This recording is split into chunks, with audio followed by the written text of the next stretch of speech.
Hello everyone, welcome back to my channel.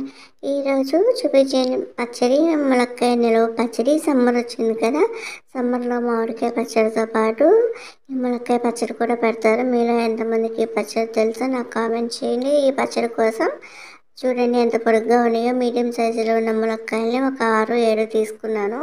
వీటిని శుభ్రంగా wash చేసుకొని ఒక క్లాత్తో తడంతా తుడిసేసి ఒక గంట ఆరబెట్టుకున్నాక ఒక చాకు తీసుకొని ముందు వెనుక ఉన్న ఎడ్జెస్ని ఇలా కట్ చేసుకుందాము. ఇలా కట్ చేసుకొని 2 ఇంచుల ముక్కలాగా ఇలా కట్ చేసుకోవాలండి. దీనికి కట్ చేసేటప్పుడు పీచు రాకూడదు.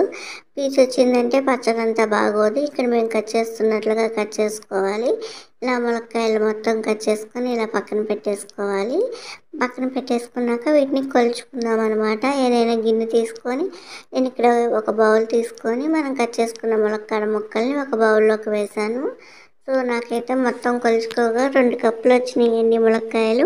ఇలా కొలుచుకునే ముక్కల్ని ఒక వెడల్పాటి బేషన్లో వేసుకున్నాము. వీటిని పక్కన పెట్టేసుకొని అప్పుడు స్టవ్ మీద ప్యాన్ పెట్టుకొని ఏ కప్పుతో అయితే ములక్కాయలు కట్ చేసుకొని వేసుకున్నామో అదే కప్పులో ఆ కప్పు నిండుగా వేసి 2వ కప్పు సగం వేసాను ఆయిల్. సో ఈ ఆయిల్ వేసుకున్న తర్వాత ఈ ఆయిల్ గోరువెచ్చగా ఉండాలండి. అప్పుడే మనం ములక్కాయ ముక్కల్ని వేసుకొని ఒక 2-3 నిమిషాలు ఆయిల్లో బాగా ఫ్రై చేసుకుందాము. ఇలా ఫ్రై అయిన తర్వాత వీటిని తీసి ఒక ప్లేట్లోకి వేసుకుందాము. ఆయిల్ ఎక్కువగా వేగనీయొద్దు. ఇది ఎక్కువసేపు వేగనిచ్చామంటే పీసుగా అయిపోతుంది నూనెలో.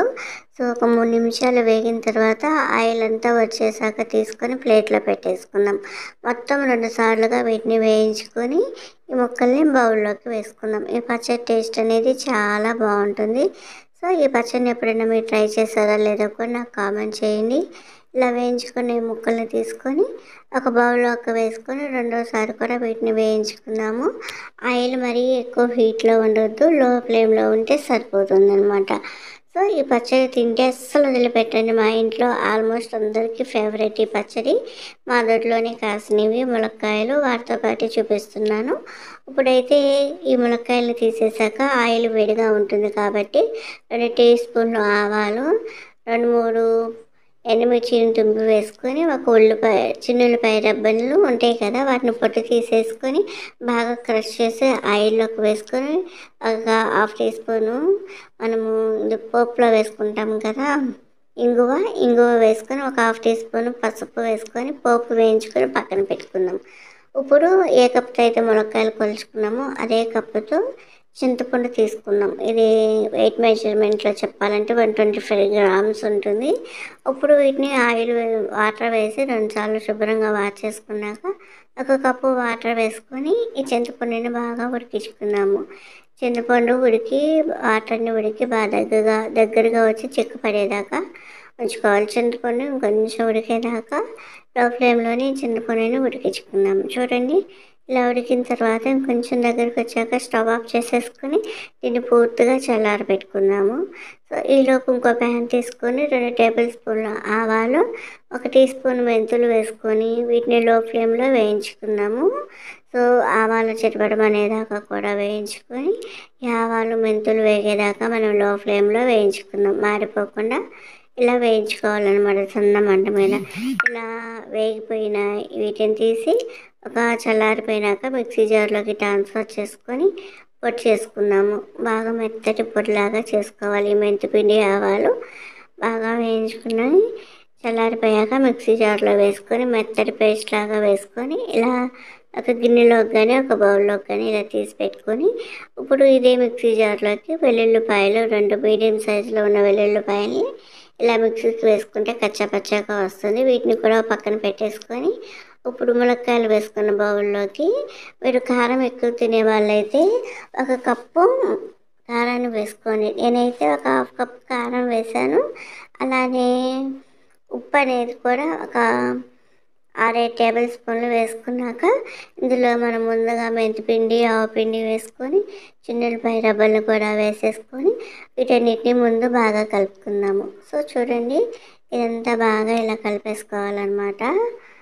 ఇప్పుడు ఉప్పు కారం మెంతిపిండి అన్నీ కూడా ఈ కారంలో కలిసిపోయిన తర్వాత మనం ఉడికించుకున్న చింతపండుని మిక్సీకి వేసుకొని ఇట్లా మిక్సీ పట్టిన తర్వాత దీన్ని కూడా మనము ఈ కారంలో వేసి బాగా కలుపుకోవాలి. ఇలా కలుపుకున్న తర్వాత మనం ముందుగా పోపు వేయించి పెట్టుకున్నాం కదా, పోపు అనేది పూర్తిగా చల్లారిపోయిన తర్వాత ఈ కారంలోకి వేసుకుంటూ ఇదంతా ముక్కలకు పట్టేలాగా కలుపుకుందాం. ఆయిల్ మొత్తం ఒకేసారి వేసుకోవాలండి.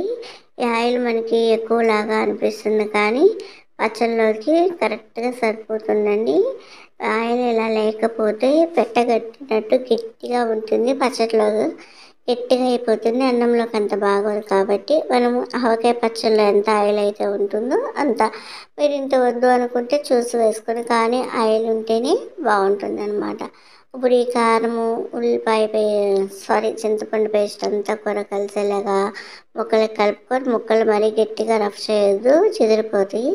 ఇదంతా కలుపుకున్నాక దీన్ని నేనైతే ఈ స్టీల్ బౌల్లోకి ఇలా తీసుకొని ట్రాన్స్ఫర్ చేసుకొని మూత పెట్టేసి ఒక రోజంతా నైట్ అలా వదిలేయాలి. సో చూడండి, ఇలా అంతా కూడా పెట్టేసుకొని ఒక నైట్ వదిలేసి రెండవ రోజు మధ్యాహ్నం తీసి చూపిస్తున్నాను చూడండి. నేను ఆయిల్ ఎక్కువగా ఉంది కదా, ఇప్పుడు ఆయిల్ ఏమంతగా లేదు చూడండి. ఇప్పుడు ములక్కాయ ముక్కలు ఆయిల్ని పీల్చుకొని చాలా టేస్టీగా ఉంది పచ్చడి, మంచి సువాసన వస్తుంది కదా. ఇప్పుడు దీన్ని ఏదైనా ఒక 8 జార్లో వేసుకుందాము. నేనైతే గాజు సీసాలో దీన్ని వేసుకుంటున్నాను. చూడండి ఎంత టేస్టీగా కలర్ఫుల్గా ఉందో. ఇప్పుడు ఇలా వచ్చిన ఈ పచ్చడిని ఇంకొకసారి బాగా కలుపుకొని ఉప్పు సరిపోయిందో లేదో చెక్ చేయండి. నాకు కొంచెం ఉప్పు తగ్గింది కాబట్టి కొద్దిగా ఉప్పు వేసుకొని కలుపుకున్నాను. ఉప్పు చాలకపోతే పచ్చడి నిల్వ ఉండదండి. ఇలా వచ్చిన ఈ పచ్చడిని ఒక 8 బాక్స్లోకి కానీ సీసాలోకి కానీ వేసుకొని మూత పెట్టి స్టోర్ చేసుకుంటే బయట అయితే మనకి 6 నెలలు ఉంటుంది. సో చూసారు కదా, ఇలానే ఫ్రిడ్జ్లో కూడా పెట్టుకోవచ్చు. ఎంతో టేస్టీ అయిన ఈ ములక్కాయ పచ్చడిని మీరు కూడా డెఫినెట్గా ట్రై చేసి ఎలా వచ్చిందో మాకు ఫీడ్బ్యాక్ ఇవ్వండి. మీరు కూడా ఈ పచ్చడికి ఫిదా అయిపోతారు, అంత బాగుంటుంది. Thank you.